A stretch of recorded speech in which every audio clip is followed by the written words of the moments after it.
Hello, welcome to Open Hand Farm. If you're new here, I am so excited to have you. And I hope that you find some ideas here that are helpful to you if you are also doing the pantry challenge. If you're not, just sit back and enjoy. I have to say Happy New Year. I haven't been able to do that on a video yet, and I'm so excited for this year and the things to come in it. I want to let you know that my pantry challenge starts off a little different than most.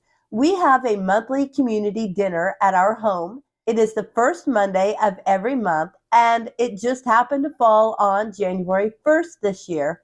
So we had 28 extra people for dinner that night. And I have to tell you, it was so good to know that I could feed them from my pantry. And that is my goal with my pantry, is to feed others as well as our family. If you are new here, I hope you consider subscribing and push that bell so that you know the next time I put a video up.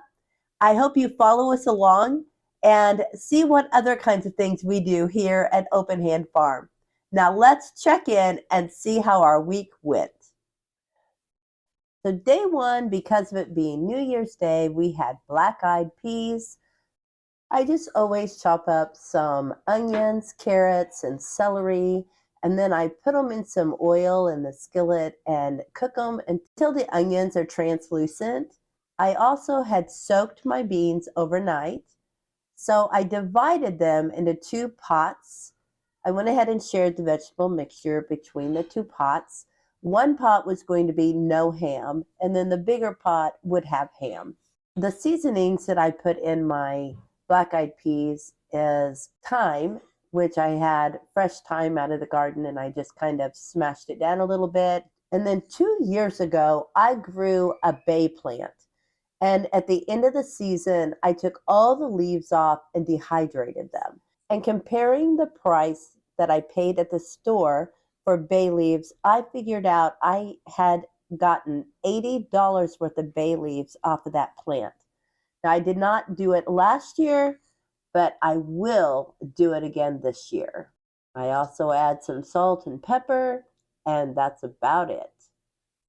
So I have this cured ham hock from the pig that we bought this year, and I put that in the big pot. And then I just left the smaller pot. I went ahead and cut that ham hock in a couple of different spots and kind of pulled it open just to get more flavor into the beans. After adding the ham and all the seasonings, I just went ahead and covered them with water. Since some people do not like black-eyed peas, I went ahead and put together a pot of chili for those who did not like them. And I probably should have made more chili because it went pretty fast. But I have to say, the black-eyed peas all disappeared except for about a cup and a half. They must have liked them too. I went ahead and added some of my canned chili beans that I had canned up a couple weeks ago. And these actually did not seal. I used some lids that I should not have used, and they did not seal. I put some tomato paste and some water to just kind of add some tomatoey flavoring. And then I always add some chipotle powder, chili powder, cumin, and some molasses. And I just let it cook in the crock pot all day. Now for lunch, I'm having hummus and some cream cheese that I watered down a little bit because I wanted it to be more like a dip. So that is what I had with some vegetables and grapes and just a basic lunch because I knew I would be eating a bigger dinner. I had made some beef broth from an oxtail last week, and so I took the meat off of that. So I'm also having, just to add some more protein here, a little dish of oxtail. Now later in the afternoon, I needed to put together the sourdough cornbread for the dinner tonight, and it has to be covered and then ferment for 4 hours before cooking. So I just set it aside, and then about an hour before the dinner, I heated some butter in the bottom of the pan and then added the cornbread mixture. Now, I did not get any pictures of the food as it was done.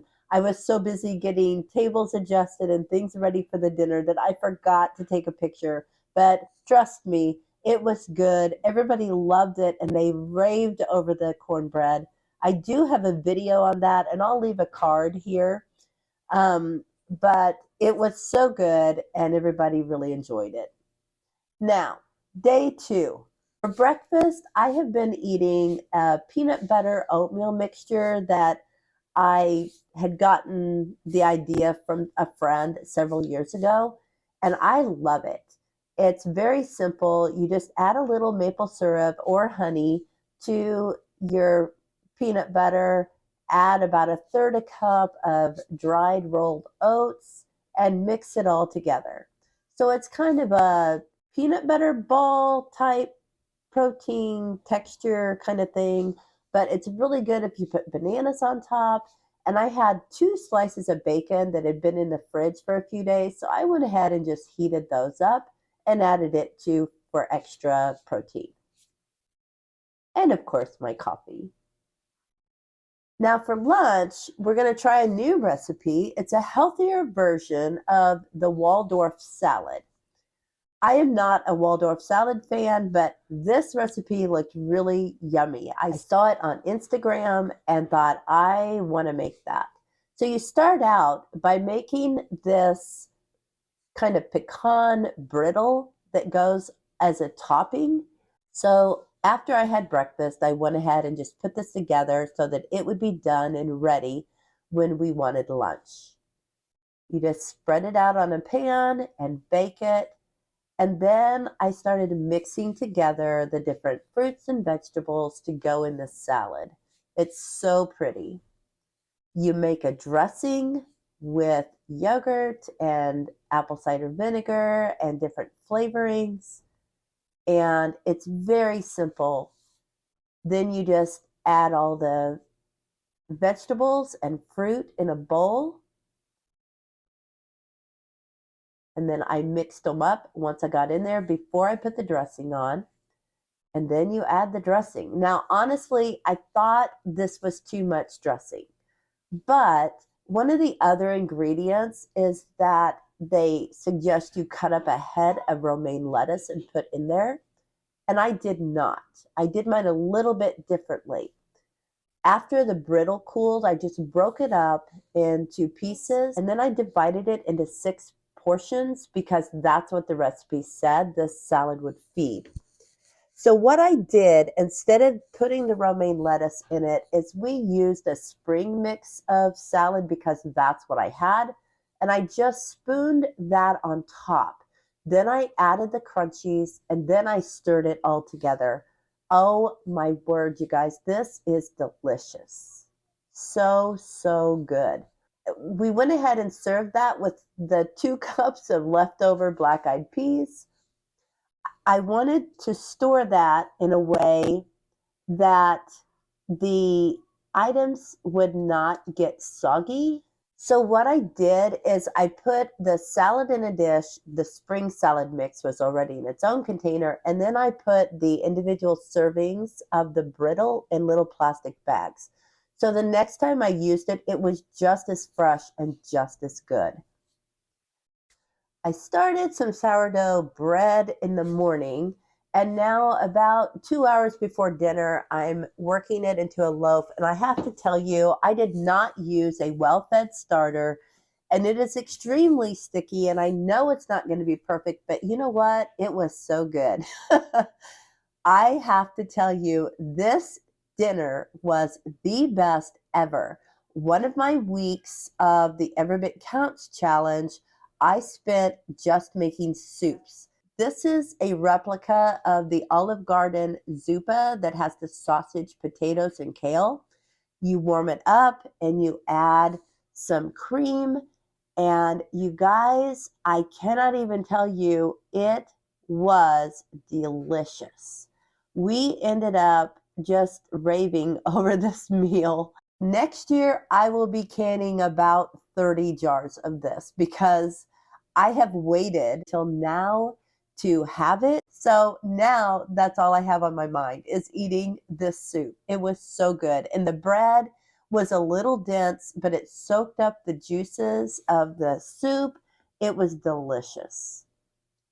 Okay, day 3. I had the same thing for breakfast that I did yesterday. And then for lunch, I had avocado toast. I got these little containers of avocado mash from Costco, and I feel like it's really too much for one piece of bread, but I didn't want to do two, so I just made it work. I added some everything bagel seasoning and then a fried egg on top. And then I had some of the Waldorf salad to go with it. It was a fabulous lunch.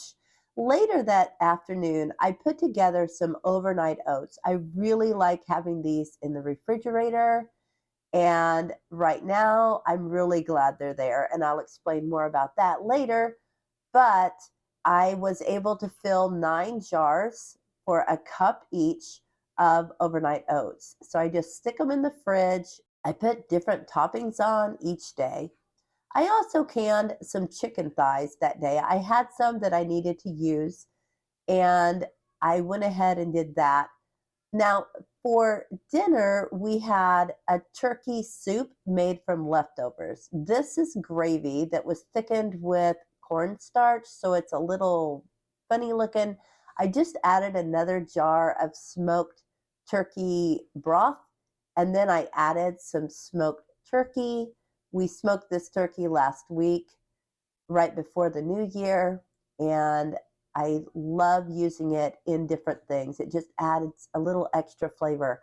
I had some leftover quinoa in the fridge, so I added that. I usually do like turkey and rice, but I decided turkey and quinoa would work this time. I also had a partial jar of canned butternut squash in the fridge, so I pulled it out and added some honey and cinnamon and some ghee and mixed it up. It was so good. And it went great with this turkey soup. It was like turkey and sweet potatoes. And of course, some leftover bread.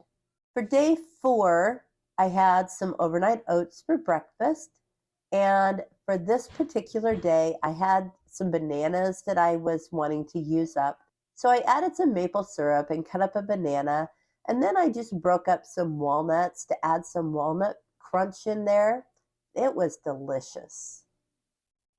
Now, those bananas I definitely needed to use. So I went ahead and made some banana muffins, but I had also fermented some cranberries recently, so I decided to put some of those fermented cranberries in the rest of the dough and have banana cranberry muffins. And they are so good. The cranberries are a little tart.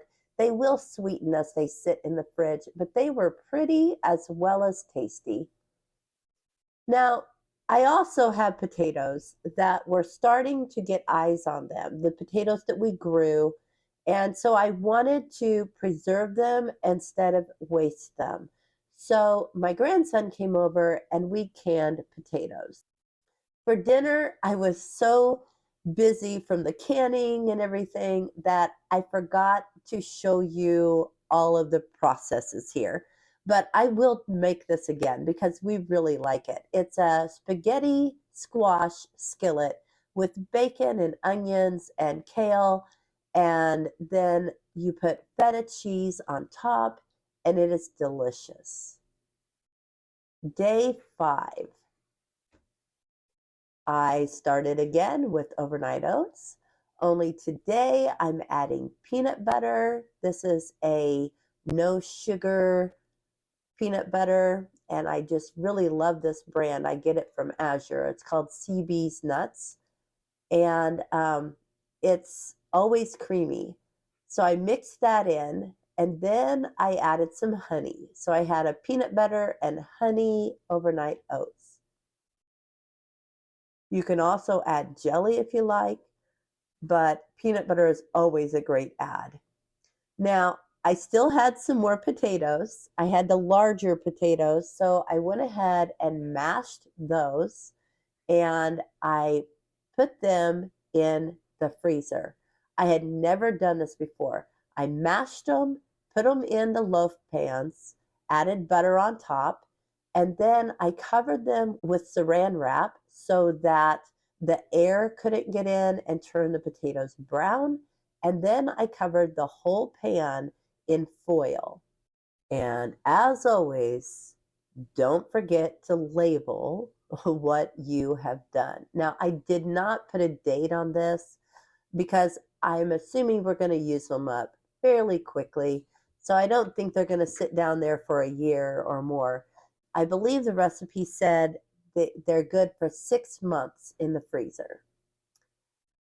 Now, for dinner, we're going to have breakfast bowls. When we canned the potatoes the other day, I had one jar that did not seal. So I put them in the fridge and I wanted to use those up. I didn't want them to just sit in there and go bad. So I rinsed the starch off of them and then I lay them out on a towel and get most of the moisture off. Then I put them in a bowl and add some avocado oil and salt and pepper, and then just mix that all together. Now, normally I would put that in a skillet of oil and I would fry them instead of stirring them in oil. But I had a viewer say that if I put them on a pan and put them in the oven, they will crisp up just as nicely. So I tried it. I broke up my pound of sausage into kind of meatball size pieces and browned those. After 15 minutes, I checked the potatoes. There was no sign of crispiness yet. I was baking them at 475 degrees. The sausage got done, so I took it up and just kind of laid the lid over it to keep it warm. And after 15 minutes again, I checked the potatoes. Still no crispiness. So we went ahead and ate them.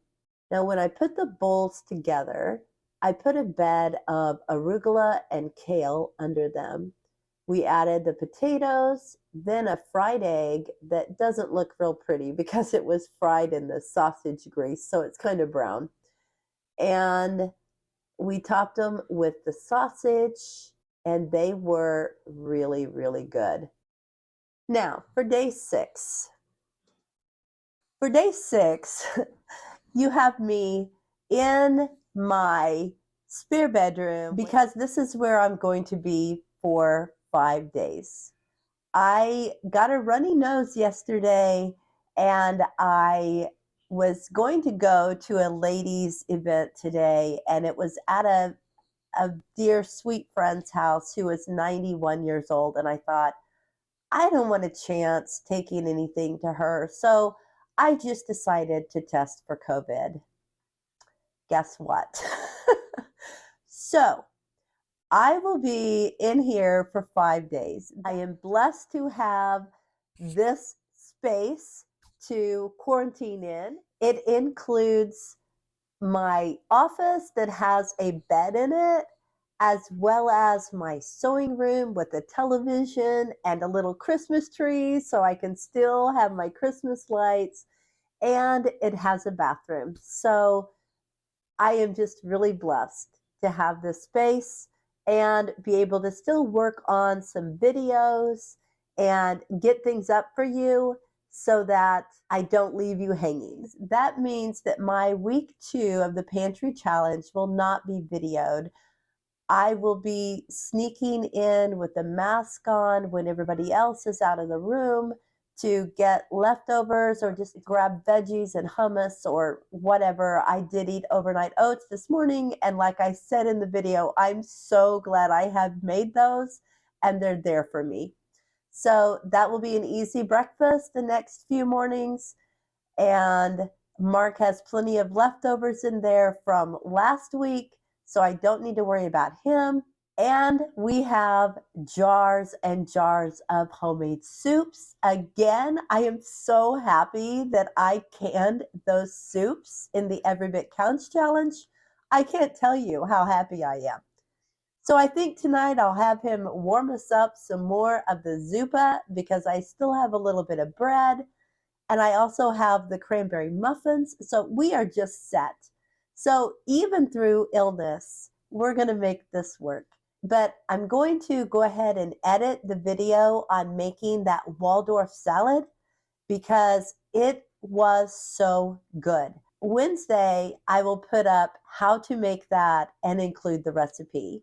I am so glad you came along, and I'm sorry that I cannot continue for the next few days, but please check back. I will have something up, even if it's not Pantry Challenge, because I have a few videos that I can edit and go ahead and put up.